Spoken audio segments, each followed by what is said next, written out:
दिनों तक तलाश करने के बाद समंदर में पनडुब्बी का मलबा मिला। टाइटन पनडुब्बी के लापता होने के बाद से ही पूरी दुनिया में लोग उसमें सवार 5 लोगों की सलामती की दुआ कर रहे थे। पनडुब्बी 18 जून को टाइटैनिक जहाज का मलबा दिखाने के लिए कनाडा के न्यू फाउंडलैंड से रवाना हुई थी।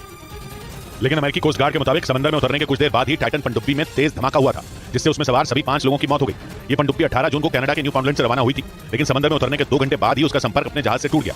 जैसे ये खबर सामने आई, अमेरिका और कनाडा की रेस्क्यू टीमों ने अटलांटिक महासागर में सबसे बड़ा अभियान शुरू कर दिया। बाद में ब्रिटेन और फ्रांस की नौसेना भी इस अभियान से जुड़ गई, लेकिन 5 दिनों तक समंदर में चप्पे चप्पे की तलाशी के बाद उन्हें टाइटन पनडुब्बी का मलबा टाइटैनिक जहाज के मलबे के नजदीक मिला। टाइटैनिक जहाज का मलबा कनाडा के न्यू फाउंडलैंड से 644 किलोमीटर दक्षिण में है और टाइटन पनडुब्बी का मलबा मिलते ही उसमें सवार सभी लोगों के मिलने की संभावना भी खत्म हो गई। अमेरिकी कोस्ट गार्ड के मुताबिक पनडुब्बी में भारी दबाव के बाद हुए धमाके की वजह से यह हादसा हुआ, जिसमें टाइटन पनडुब्बी में बैठकर टाइटैनिक जहाज का मलबा देखने गए 5 लोग अपनी जान गंवा बैठे। रेस्क्यू ऑपरेशन को खत्म करने के बाद अमेरिकी कोस्ट गार्ड के अधिकारियों ने इस हादसे में मारे गए सभी लोगों को श्रद्धांजलि दी। I offer my deepest condolences to the families. Titan पनडुब्बी में 5 लोग सवार थे, जिनमें ब्रिटेन के कारोबारी हैमिश हार्डिंग भी थे, जो एयरक्राफ्ट कंपनी एक्शन एविएशन के चेयरमैन थे। उनके साथ पाकिस्तान के सबसे अमीर कारोबारी शहजादा दाऊद और उनके बेटे सुलेमान भी इस पनडुब्बी में सवार थे। इनके अलावा फ्रांस की नौसेना के अधिकारी पॉल हेनरी और टाइटन पनडुब्बी बनाने वाली कंपनी ओशन गेट के सीईओ स्टॉकटन रश भी इसमें मौजूद थे। उधर अमेरिकी कोस्ट गार्ड का दावा है कि अटलांटिक महासागर में टाइटन पनडुब्बी का मलबा ढूंढने में रिमोट से चलने वाली मशीन ओडिसियस 6K ने बड़ी भूमिका निभाई। दावा है कि इस पनडुब्बी की तलाश में अटलांटिक महासागर का हजारों किलोमीटर का इलाका छान मारा गया और इसके लिए दुनिया भर से कई जहाजों को भी लगाया गया। लेकिन 5 दिनों तक चले इस तलाशी अभियान के बाद टाइटन पनडुब्बी के मलबे को ढूंढने में रिमोट से चलने वाली ओडिसियस 6K मशीन की सबसे बड़ी भूमिका रही।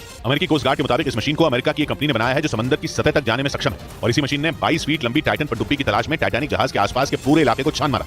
दावा है कि काफी तलाशी के बाद ओडिसियस 6K मशीन को टाइटैनिक जहाज के नजदीक ही टाइटन पनडुब्बी का मलबा मिला।